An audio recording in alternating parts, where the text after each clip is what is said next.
You're watching part 2 of a 2-part conversation that I had with retro rollers, Philip Morris and Elaine Beck. We had such a dynamic conversation that we had to split it into 2. If you haven't seen part 1, please do. Again, here are Philip Morris and Elaine Beck from Retro Rollers. So you're poking the bear of capitalism and colonialism. So good on you. Good on you. And why is inclusion so important to you? Because I noticed on your website that representation matters to you. Why is that so important to you and your business? How does it fit with your values? I think you told me a little bit already, but. Yeah, well, we're part of the segregated community as well. I personally we both have children that are part of the LGBTQ community. Me as an older white man, when my child told me that they were a trans person, at first I was shocked and didn't know how to think about it, didn't know how to react, and I probably didn't react properly. Looking back, I definitely didn't react properly. But it actually made me learn to look into it and to see, what these people have to go through. Growing up, we had friends that were gay, and that's all it was. People were gay and they were in the closet, and sometimes they came out and that type of thing. And, growing up in the 80s, it was kind of, that was the big, ooh, people are gay and they're coming out of the closet and it's okay now. Well, now people are all sorts of diverse things, right? And they deserve to be whoever they want to be and who they were born as. I'm a strong believer in people were born this way. If they don't learn it. Someone doesn't come along and say, hey, someone doesn't teach them in school. Someone doesn't, no matter what the sex education, there's a big controversy right now with sex ed. It doesn't matter what you teach kids in sex ed. They're going to be whatever they want to be, whatever they're going to be. And, people pushing their agenda to try and make it so that kids don't get a proper education about it doesn't make sense to me. We are all about love. We need to love one another. The hate needs to go. The way people see each other, and we should embrace those differences. We shouldn't be telling them that they're wrong. It's like this box that we've been told or raised in our generation that we must fit within these 4 walls and or else kind of thing. And we don't know what that or else is, but what if we just explored that or else and just be? And we really wanted to be that company, I suppose, that was going to be there for you when you went outside that box and just lived. Again, it's that living versus existing. There's no parameters around what that is. It is whatever it should be. And there should be no question about why or how or who or what. It's that's just the core values of who we are. And we want to make sure that at any point in time, if anyone ever came to us and said, I need help finding skates. And this is strange, I know, to use this as an example, but and I'll say, yeah, sure. What's your size? And they're like, well, I'm a 6. And I'm like, okay. They're like, no, you don't understand.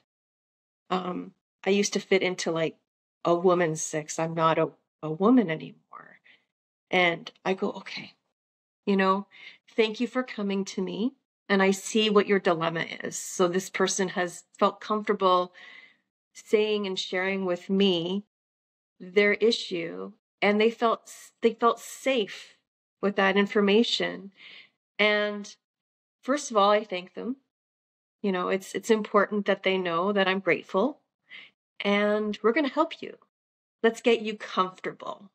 And I think it's important to understand that how could they have gone anywhere and felt not that they couldn't say those things? And how crazy is that? How absolutely insane is it that someone couldn't or didn't feel comfortable sharing that information? So I'm forever grateful in that moment. That was just one moment of many. And we've had situations where people have said, roller skating has saved my life. It has saved my life. I was in a ditch in the darkness, and I threw on a pair of skates one day when my friends dragged me out, or my family dragged me out, or whatever. And they felt finally welcome. Like finally they felt accepted as just being a human being. And now they have a connection to the world that they feel safe in. So yeah, we're going to be accepting those in those marginalized communities. You're darn straight. Like how funny is that? We're darn straight. Well, so let me just say thank you for the people that you are and what you just said, because I think there are so many people, specifically in rural communities, that need a safe space wherever they are. So what keeps you up at night? What do you lie awake thinking about? And it doesn't have to relate directly to the business, but I'll just let you take it away. I'm up all the time. I do, like, I wear a Fitbit, not to advertise Fitbit, but I wear a watch that keeps track of my fitness and steps and things. And if you look at my Fitbit stats on my phone, I'm up a lot during the night. It's like 1 hour. So most nights I get about 3 or 4 or 5 hours sleep. But what keeps you up? And it's not, I'm always thinking about how to make things better. He's got these rulers and like numbers and things that are always surrounding his aura he walks around with. If you ever wonder, what's Phil thinking? He's got these calculations and spreadsheets just floating around his brain. And it's not all spreadsheets though. It's how I can make things better. And I think about, hey, you've got an audience that is appreciative. Yeah. Definitely.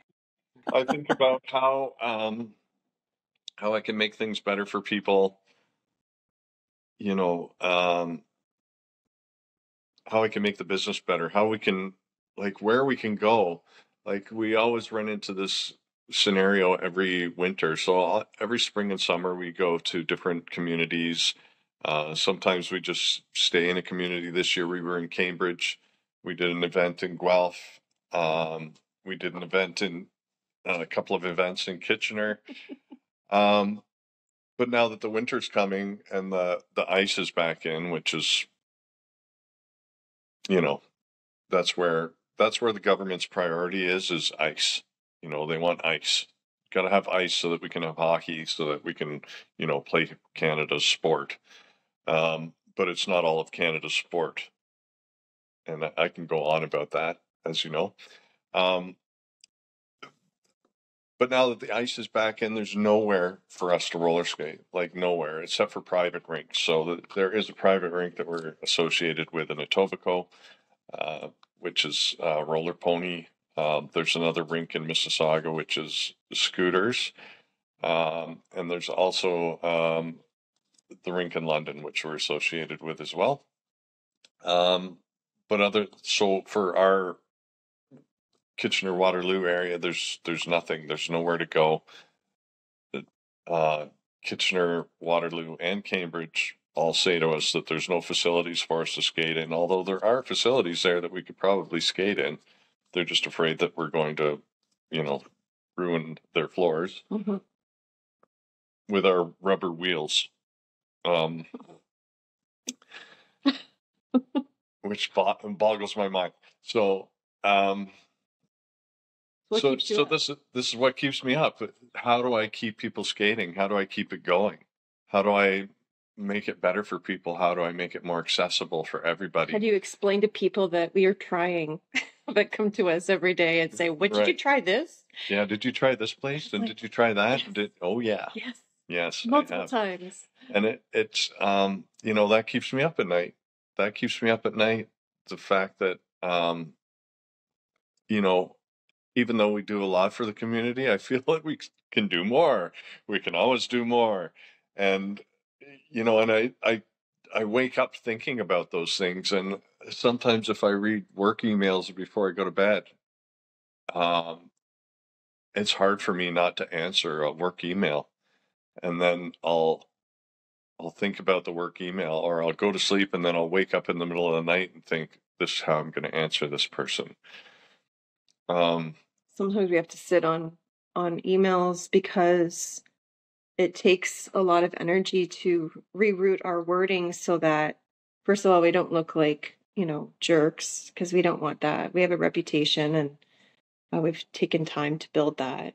But we also want to say, there's a reason why the answers to your questions kind of thing. So I think he loses more sleep than I do. I try to, he and I just think very differently. So I try to do work at work. Like when I arrive at work, my work hat is on. But when I leave, I personally have to stop. I talk about work here and there because we're together. But I have to disconnect. And I found that my mental health was suffering when we were working at home, especially for 2 years. Mm-hmm. I have a bit of a trigger sometimes when our suppliers deliver to our house by accident, they did not get our new address. So I have this sort of triggering thing where I can't breathe when I see packages on the doorstep. When we had people coming to the house and I had a woman say, well, if I don't like my order, don't worry, I know where you live. And I'm going, okay, I know you're joking, but that's what keeps me up at night. Is that this is our home. And as much as I'm welcoming strangers into our home during that time, I think of things like that and I go, why would you say something like that? And we're just truly just trying to help as much as we can. And that's what keeps, I do sometimes wake up in the middle of the night, of course. And I love working with our staff. I love our team. And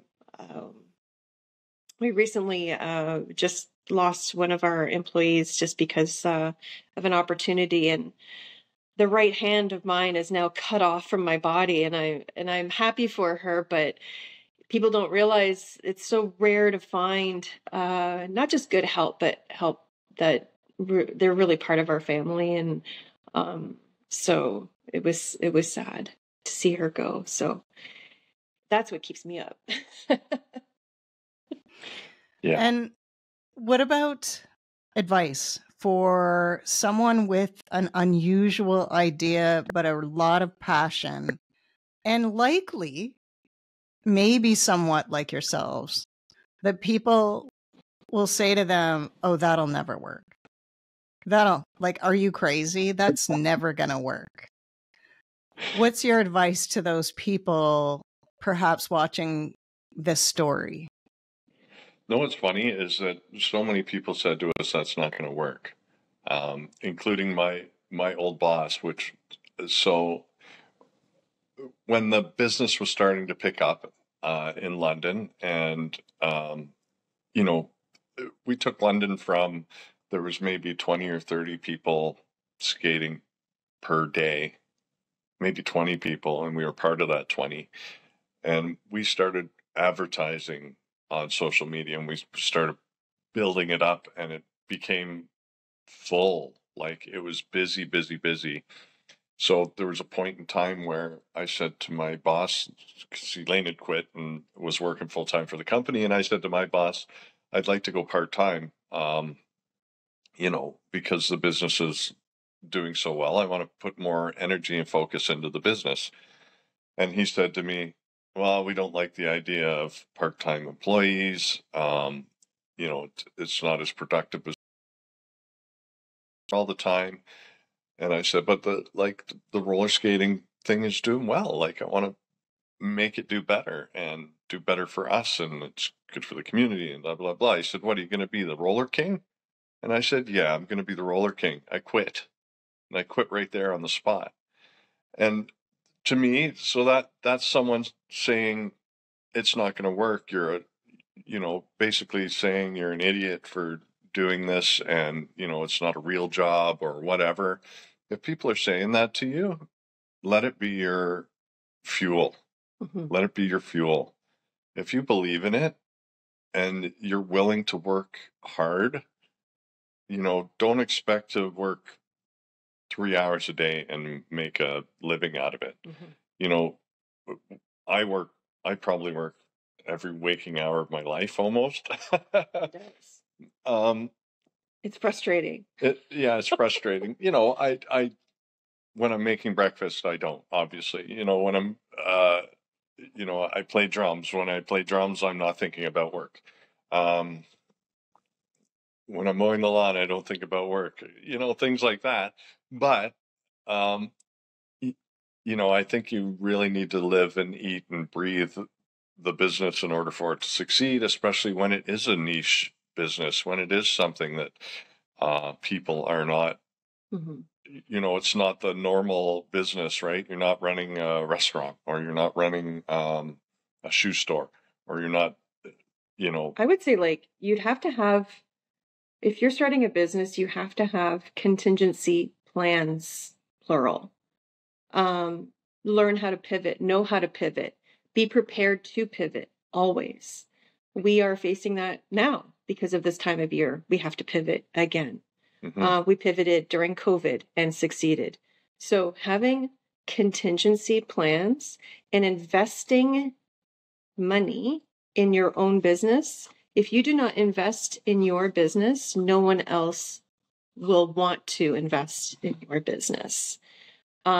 We've invested in our business, both financially, of course, and every other way possible. And we believe in it, but we have also learned how to pivot very quickly without burning bridges and asking for help.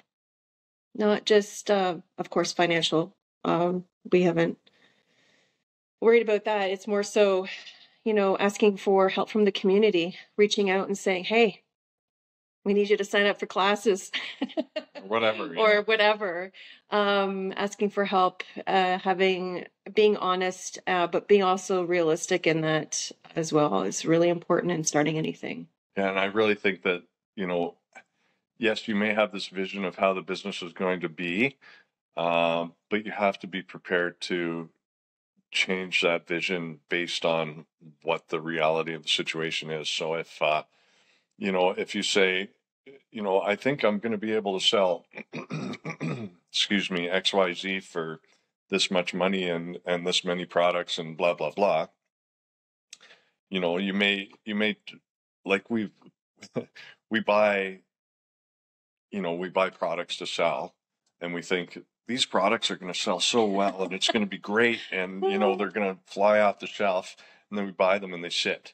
Mm-hmm. So we've got to be prepared. It's hilarious. And just to give an example of that, everybody was like, not everybody, some people are, your skates are so expensive.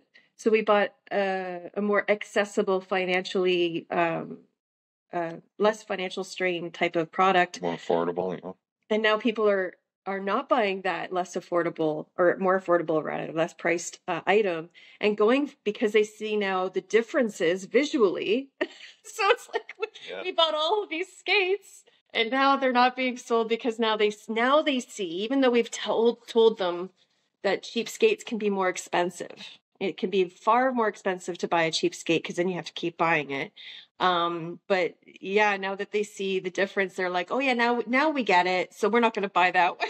And even the way that our business started as an entertainment business, a business that was run on, it was focused on events. So our business was originally focused on events. And who knew that a pandemic would come along and cancel every single event in the world?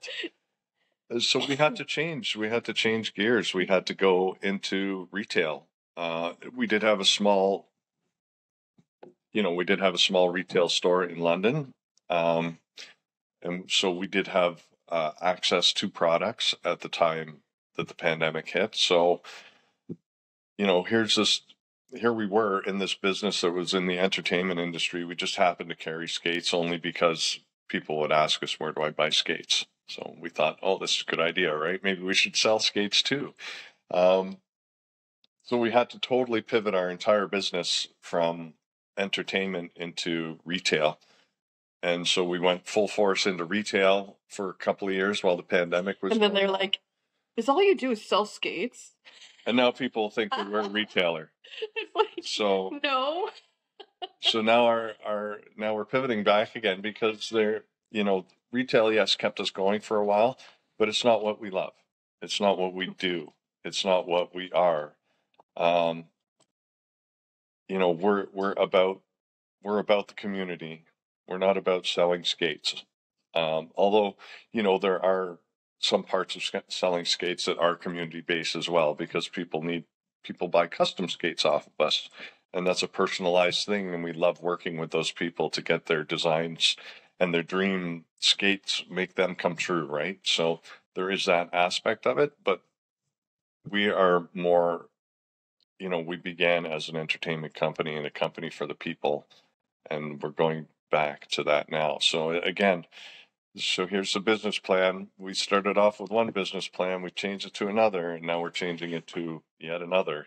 So I think for people going into a business, they have to be accepting of change, because change is going to happen. And if you are rigid and you think that you're just going to stick with that one business plan, and it may work. It may work very well.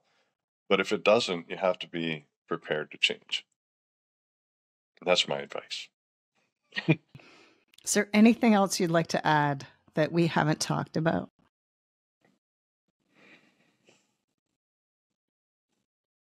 We need to find a place. If you know someone that has real estate, we have boxes that we have to check. Oh, and that's what I would like to say, is that the boxes that we check to get a location, most people don't understand. Okay, so what we need parking, we need a storage location, not very big, enough to store our skates that are on roller racks. We have 4 rolling racks for each event. We would like for it to be somewhat heated. If it's cold or if it fluctuates in temperatures enough, it does ruin our product. Climate control is great. So yes. Our bearings will seize. So I know that you think it'll be fine, but we can't take that risk on the products that we offer. That has to do with safety, and safety is top notch in what we do. Also, it'd be great to have a way that we can set up our speakers. So we need a little bit of hydro, not a big ask. And we need to be able to run it a little later in the evening so that people that are working during the day have the time that they can take their family out in the evening, or themselves without kids, of course, in the evening as well. We also need to make sure that it's affordable, because if it's not, then we have to ask the people coming in to pay ridiculous amounts of money, which is not sustainable. So we need to make sure that it's affordable as well. Right. And if there's any sponsors out there that are looking to have their banner put up at our events, I would be happy to entertain that idea. I'm looking into that personally in the future of our events. So I haven't done so far, but I'm going to start. So that's my new goal going into this fall. Pivoting. I'm pivoting. That's it. Thank you both so much. I know you're a busy family, so you're quite an inspiration, though, and I really appreciate you spending some time with me today. Thank you. Thank you. Thank you.